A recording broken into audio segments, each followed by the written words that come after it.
Despite the stated and evident weaknesses of the United Nations, it still remains humanity's best chance at global solidarity. No other institution has the universal legitimacy or convening power of the UN. From coordinating humanitarian relief in times of war and disaster, to mobilizing the global response to COVID-19, to driving consensus on climate change through the Paris Agreement, the UN has consistently shown that the world can achieve together what no nation can accomplish on its own, however mighty or great or powerful.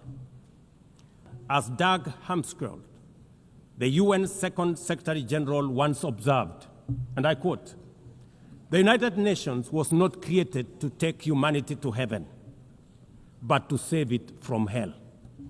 End of quote. That mission is as urgent today as it was 8 decades ago. At a time when conflicts are multiplying, when climate change threatens every economy, and when inequality is widening, the need for a functioning, credible, effective, and a multilateral system has never been greater. It is through the UN that nations have pooled resources to vaccinate billions of children, to protect refugees from through the work of the UNHCR, and to keep the peace in more than 70 missions across the world. Without the UN, these achievements, modest though they may sometimes seem, would not have been possible. That is why we must resist the temptation to give up on the UN or abandon it. We must make it fit for purpose, reform its structures, strengthen its mandate, and ensure its decisions reflect today's realities rather than the geopolitical map of a bygone era. As one of the hosts of the UN headquarters and the only one in the Global South, Kenya stands ready to do its part to enable the organization to go through this phase of renewal successfully as envisaged by the Secretary General under UN 80 reforms.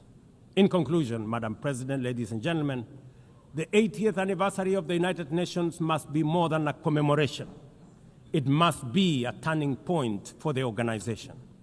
Let us seize this moment to reimagine and rebuild the UN into a body that commands legitimacy, responds with speed, and delivers justice for all.